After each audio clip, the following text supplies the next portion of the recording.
Okay, good morning. We're 87B, 5 lines from the bottom. We're going to look at the brisa that was just quoted yesterday. It's not awesome. We have a brisa. Kol mashka hameis tahorim. Any liquid that comes out of a dead body is tahor, chutz midama. So, for example, spit, tears, urine, any of these things that come out of a dead body are tahor. In other words, they're not part of the body itself. Chutz midama, except for the blood. The blood is tamei. V'chol mare adam dumis shabo matamin bohel. Anything that has a reddish tinge to it, and here we're talking about the blood serum, which is, um, you know, basically colorless liquid that is on as I understand it, it kind of surrounds the blood, but because it's uh, part of the blood, it gets a reddish tinge. Um, that makes something else that has tuma, and it makes something else tame if it's in the same room. So Gemara says right away, Mashka meis taharim, really? Liquids that come from a corpse, from a dead body, or tahor minhu. How about this Mishnah? Mashka tful yom, kamashkin shenogea b'hem. Liquid that comes from a person who's tame, but he's already gone to the mikvah. I'm sorry, he has gone to the mikvah, but he has to wait till nightfall till he's tahor. So these liquids are mashka tful yom, b'mashkin shenogea b'hem. Um, Neither of these liquids can make something tame by touching it. Ushar kolam tumein, any other kind of tuma, ben kalim ben chamurim, whether it's a light tuma or a heavy tuma. We'll see that means in a minute. Mashkin hayotzin mehen b'mashkin hanogea behem.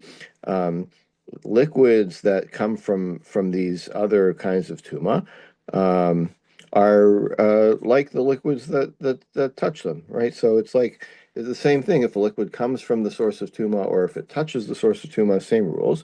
Ve'elu tchila. In either case, they're a rishon l'tuma. The chusmin amashka shu'avatum, except for um, liquids that come um, uh, from a liquid that is itself an avatuma. My kal and my chamur. So what do you mean a light tuma or heavy tuma? My love, doesn't it mean kalin sheretz v'zav?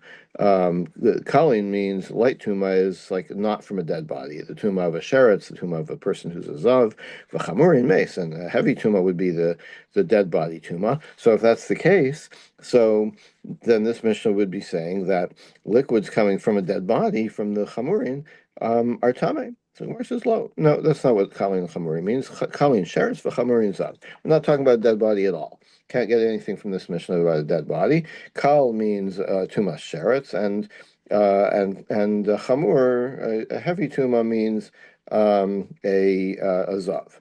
Okay, so this Mishnah is not at all talking um, about a dead body, and we can stick with the rule of the first Mishnah we quoted, the Mishnah we're analyzing, which says that the liquids coming from the dead body are in fact tar. So Gemara says, wait a minute.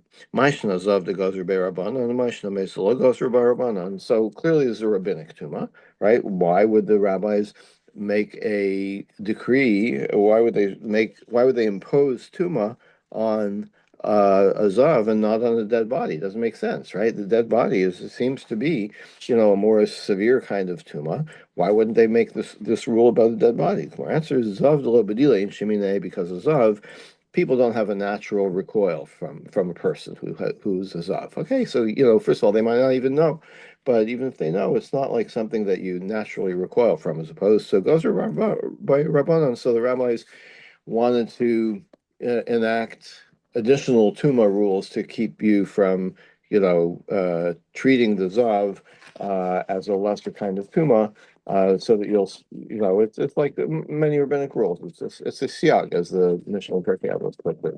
It's a rule that enhances the staying away from this tuma. But dead body, which people have a natural recoil from, and they didn't feel it necessary to, make a xera on the liquids that come from it, because regardless, people are going to kind of stay away from dead bodies. Okay. But you just said that with a Zav, people may not even know it. So how did then who the only Okay, one who would that know it was would a be the person misstatement. himself. That's a misstatement, I guess. Yeah, I mean, if you He's gonna yeah, stand up on a street yeah, that corner. was a He's misstatement. gonna Obviously, stand up we're talking on a about where you know it. soapbox. No, but does he stand up on a soapbox and say, "Here, I'm a Zav"?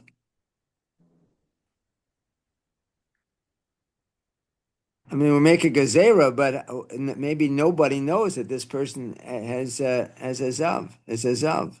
That he Okay, that well, the people who know, the person knows himself, so he has a responsibility to, not allow people to become tame, or to maybe not allow them to become tame, but to let them know that there's a risk of truma. didn't we learn elsewhere? Maybe it was Pesachim, or maybe that people, when they went to the Beit HaMikdash, they would divide up people on one side of the road, the other Hmm. side of the road, and they'd announce themselves, Tame, Tame, Ani, Tame, Ani. Hmm. Right? Wasn't that? Didn't we learn that somewhere? That rings a bell, yeah. So maybe in this case, a person has to announce himself so that other people would know they wouldn't become Tame from something he touches. No, I would say the person who's the Zav has the responsibility to guard other people from becoming tame through his. So since people don't have a natural recoil from a Zav, so there's a greater responsibility to, or the rabbis felt to get greater responsibility to to enact stricter rules. No, that I'm understanding, but I'm thinking back to the other teaching, the Mishnah, where No, they yeah, would say Tame Ani, so that other people would know that this person is Tame. I don't know. All right. Yeah.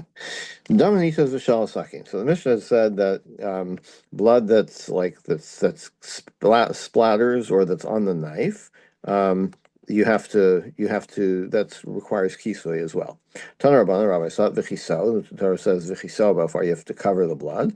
Malamish dominita v'shal sakin chayv l'chasos. That includes the splattered blood or the blood on the knife. Amar Yehuda Emasai, where Yehuda says, when is that the case? Mizman shein shamdam elahu. That's if this is the only blood available to be covered.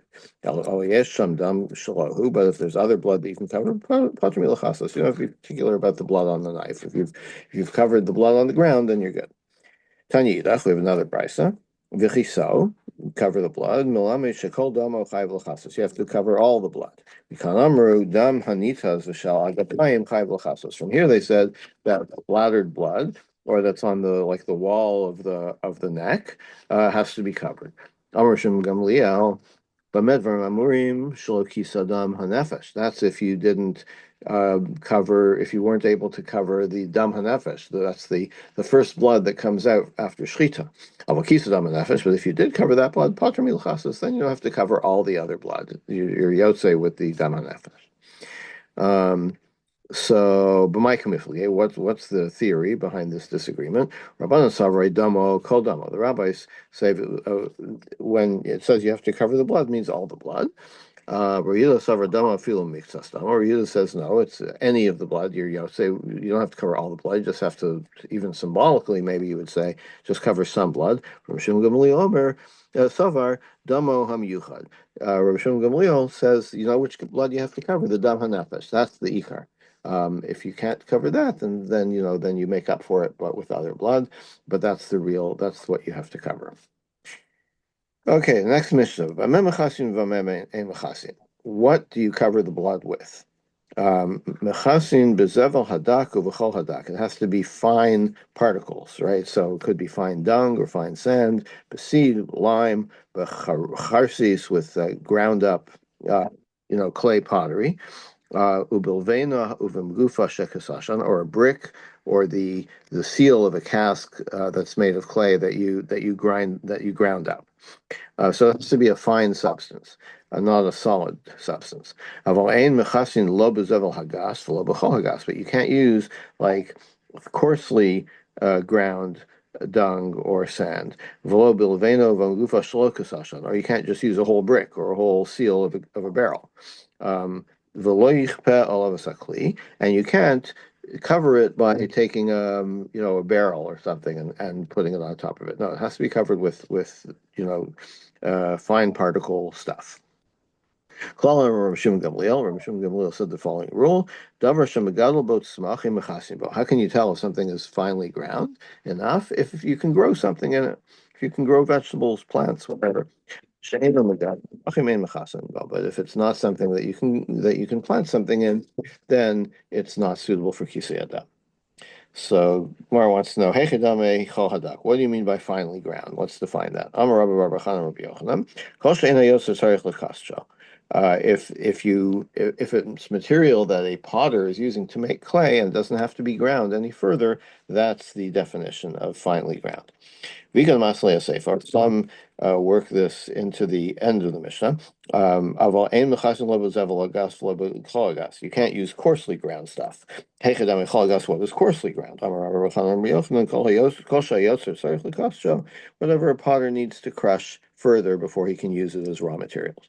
My now, what's the difference between where you derive this from? If you're saying how fine does it have to be, how coarse can it not be? It could be no, sorry, well, sorry. If you have like a middle case, right? It's kind of finely ground, but not so finely ground. Demifrach iparuche. So it can be. It's like you don't need to use a grinder to grind it down. You could grind it. You could break it apart with your hand. Okay, um, so if it has to be, if you're saying it has to be fine enough for a potter to use, well, this isn't fine enough yet. It still requires you to crush it more. But if you're saying it can't be coarse, well, maybe this isn't so coarse because it's able to be broken down further quite easily. Tanarabanan v'chiso. You have to cover the blood. Maybe you could use stones to cover it, or put a barrel on top of it. It has to be done with dirt. And not just dirt. What about using finely ground dung or sand? I mean, sand you think is kind of earth as well, but actually it's not really. It's crushed shells, right? So how do you know you could use sand? Ushrikas avanim, ushrikas charsis, or stone, finely ground stone or pottery, an oris pishtan daka, or the ground up chaff of flax, umasora shal charshim daka, or sawdust, visid v'charsis, or lime, or pottery clay that's ground up, leveno magufa sheksashan, or ground up bricks, or ground up covers of barrels, talomar v'chiso. Because the verb you cover it includes things that you can cover it with. I guess things that are like afar. Okay, so maybe you can use coarsely ground stuff, or metal grindings, or whole bricks or whole seals, v'kamach, v'subin, umursan, flour, and the parts of wheat that are ground up but coarsely. Tamalomar be'afar. The Torah says uses the word dirt. So it's kind of funny. It's like we're saying, well, dirt can include some other things, but not other things. Umaraisa, Larabo says elu. How do you know which things are like dirt and which are not like dirt? Who said zevel? Pardon me? For instance, they said zevel, manure, right? I Yeah, mean, yeah, that's included. How do you know to include that? that's That's not not dirt. That's not afar. exactly. So we include a whole bunch of things that are not afar, but we're saying, well, they're close enough, right? They're like afar. Why do you include those and you don't include flour, for example? How do you distinguish? What's the distinguishing characteristic, right? What do you include and what do you exclude? So the Gemara answers, Achar sheriba kasuf mi'et, since it's a ribuy umiud, like v'chiso is an inclusive term, be'afar limits it to afar. Marbani eselu shehen min afar. These things that we included, they're kind of they're like earth, and as we said before, plants can grow in them. Okay. Umotzian is elu she'ein min afar, but the flour and the other things that we excluded, plants can't grow in them, so they're not enough like dirt, so they're excluded. Um, so Gemara says, so what? So you're going to use ribuy miud, use another principle that you could use here. Ema v'chiso klal afar prat. Use the device of klalu prat. And what's the rule there? Klalu prat. Ein b'klal el prat. The if the Torah gives you a general rule and then narrows it to a specific instance, it has to be very similar to this. It has to be only the specific instance. Afar in midiach lo. So maybe you should say it's a klal prat. And when the Torah says v'chiso be'afar means only afar, only earth. So why would you include anything else? Amar of Mari, mishum dahav klal hatzarich li prat, because um, the general term v'chisahu requires something like you can't use the rule klal prat if the Torah has to tell you, like if the general rule leaves something, leaves questions, right? Because if the Torah only says v'chisahu, you could cover it with a barrel, right? You don't have to use material that actually covers it. You could use a kli to cover it. So since the Torah has to tell you something to exclude the barrel, then kol hatzarich lefrat and don't also be klal lefrat. Then you can't use the klal lefrat device, and we go back to ribo miet, and ribo miet means things that are sufficiently like the miut. In other words, the rule that we're choosing is that you can grow plants in them. Or anything that if the cloud requires the prat, you can't use it. Yes, right. That you can't use the rule of klal prat. But also the prat in your clado prat then comes to specify that the prat in general. I mean, and that rule means what? That the It prat means only the is prat, prat. only the specific thing that the Torah Right. enumerated, Okay. which in this case is afar. But we're not if we're not using that, we can use the ribo miet, which is things that are in some sense like the prat, right? Not just earth, but things that are like earth in the sense that you can plant things in them. Now, can you plant things in sawdust? This is news to me, but what do I know? Um, Darshav Nachum Baruch Chisda, Ein Mechasin El B'Davar Shezorin Bo Matzmiach. Repeating the same rule, what can you use for Kisei Adam? Things that you can plant something in it and things grow. Amarava Hai Burcha. This is like, where do you get this from? Burcha apparently means like this is wrong, right? Amalei Rav Nachman Bar Yitzchak Rava, my birthday. Why is it so wrong? No, Amrita Nile. I said this myself. Umeha Masnisa Amrita Nile. I got it from the Mishnah. Don't tell me this is nonsense. Um, and here's what I said. What if you're in the desert? You did shchita and you've got nothing to cover the blood with, right? So what do? You can grind up a golden coin and use the gold dust to cover the blood. What if you're on a boat and you don't have any dirt? Sorif taliso machasa. You can burn your talis, your clothes, and use the ashes to cover it. Okay. Now, in the first case, like the desert, there's nothing in the desert besides the sand, right? Um, so, so we see that sand is not suitable for kisei adam. Um, so.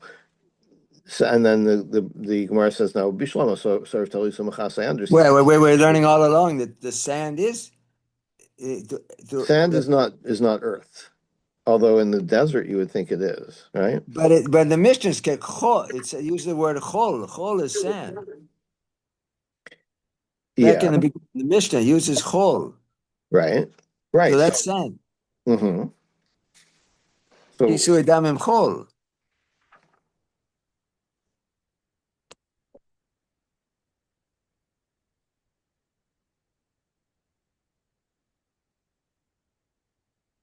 um, right, It may not be in the desert. The earth may not be. It may be hard, and it may not be what through the. I don't know. Let's go through the desert in wherever, then it's very hard and it's packed and it may be difficult. Well, I don't know. There's sand that blows in the desert too. Yeah. So Like I'm not sure, like sand, sand by the seashore it occurs to me is from seashells, right? It's not earth. Whereas sand in the desert, I would imagine is earth. So uh so I'm a little confused now, actually. Like, Earth is not arable. I'm sorry?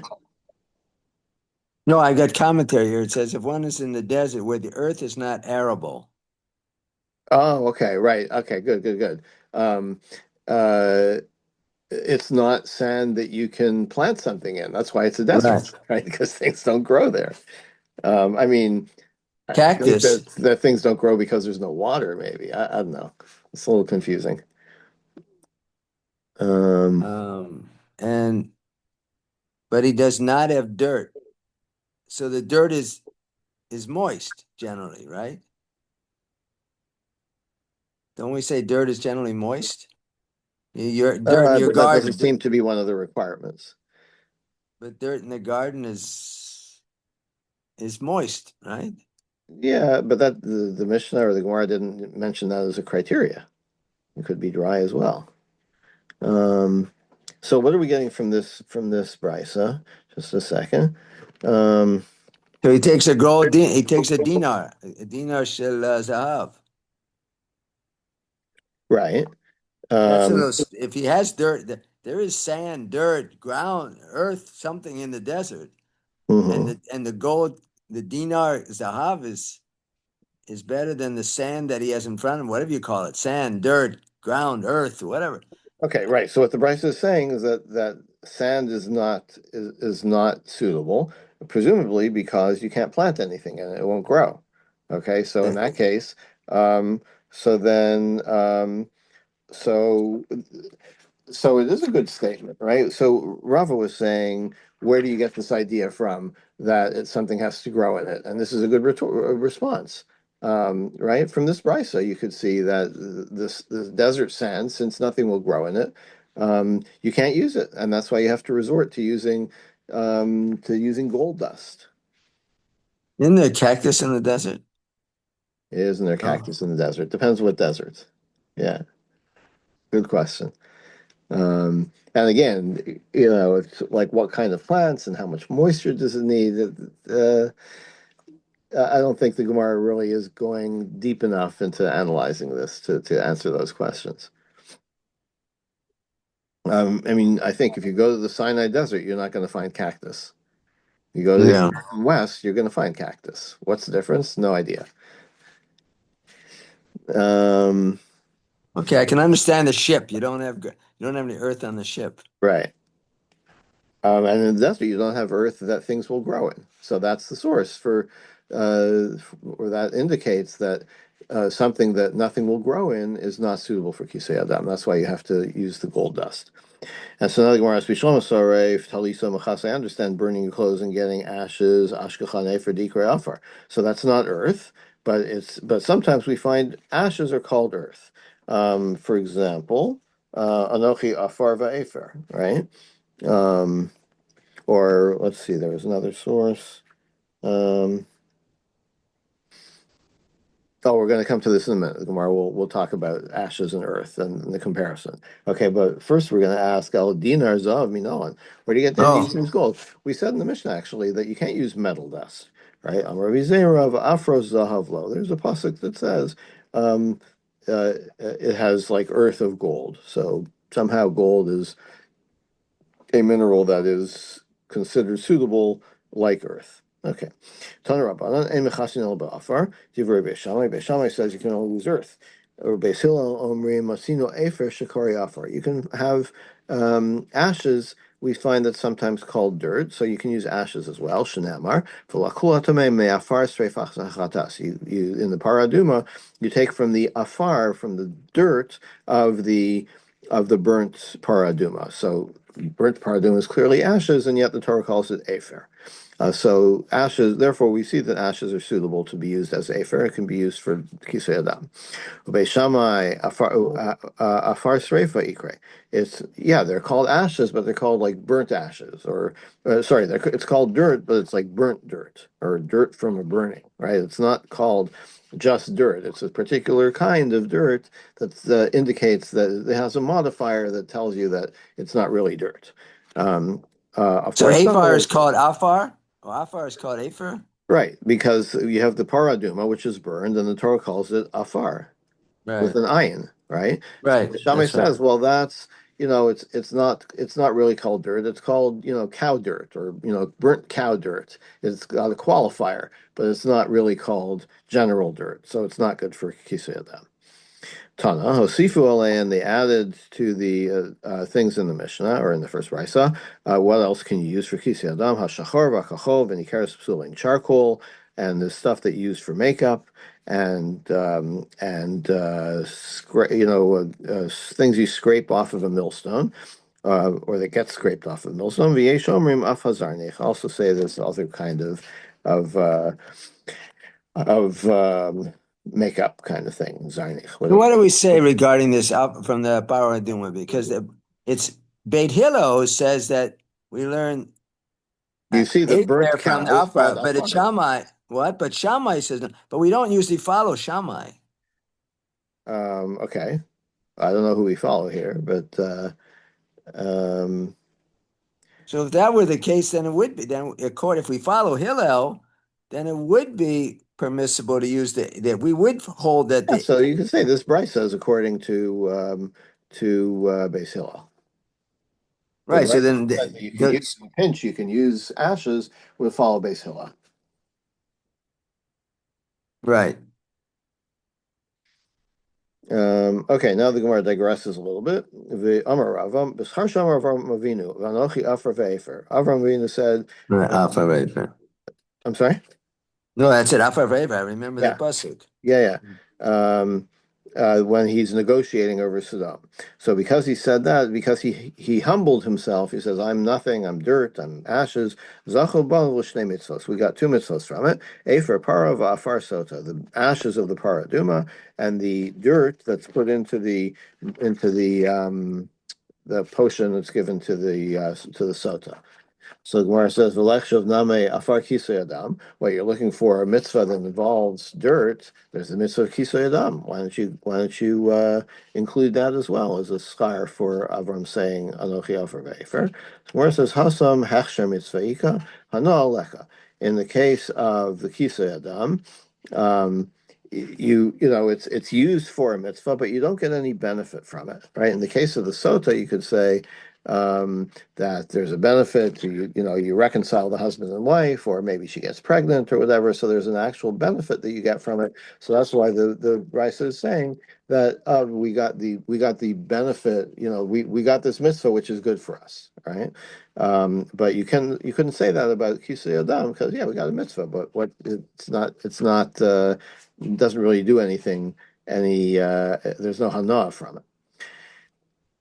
The Amarava, B'schar Avram Avinu imichut v'yatzrochnal. So when Avram refused to take the spoils from the war with the four kings and the five kings, he said to Melech Sodom, imichut v'yatzrochnal v'imakach mikol shalach. I'm not going to take any booty, not a thread and not a shoelace. Zachu banu l'shnei mitzvos. We got two mitzvahs from that. L'chut shel tcheles, the thread of tcheles in your tzitzis, or ritzua shel tefillin, and the strap of tefillin. So Bishlam Ritzur Shel Tefillin, I understand what benefit we get from tefillin. Ksiv Ro Kol Me'aretz Kishem Hashem Nikra Alecha. When V'Yarumi Mecha, people will see you with God's name over you, which is understood as being they'll see you wearing tefillin, and they'll fear you.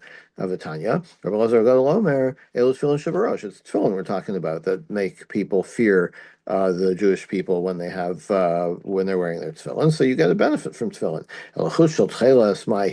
What benefit do you get from wearing tchelas in your tzitzis? The Tanya, our answer is as follows: Rav Meir Omer, why use the color tchelas in tzitzis? Mipnei shetchelas dome liyam, because the color of tcheles is similar to the ocean. V'yam dome l'rakia, the ocean is similar to the heavens, the sky. For rakia dome leven sapir, and that color is similar to the Evan Sapir, which is some kind of mystical, celestial, cosmic thing. Evan Sapir, Doma L'Kisei Kavod, and that is reminiscent of the color of the throne of glory of Kodesh Baruch Hu. Yoshanamar, Vayiru Asel HaYisrael V'Tachas Raglav, Kamasei Livnas HaSapir. They saw the God of Israel, and under his feet were the sapphire, blocks of sapphire, and like the heavens themselves in purity. So so that's where you get the idea that the color of sapphire is something like the color of Kisei HaKavod. Um, so uh, so the idea is that it's good to wear tcheles because that will remind us of the Kisei HaKavod, so we become better people for it, or maybe it means that Hakadosh Baruch Hu looks at the tcheles and it reminds him of the Kisei HaKavod, and he looks favorably upon us. So there is hana from tcheles. Um, okay, all right, let's stop here for today. We'll pick it up here tomorrow.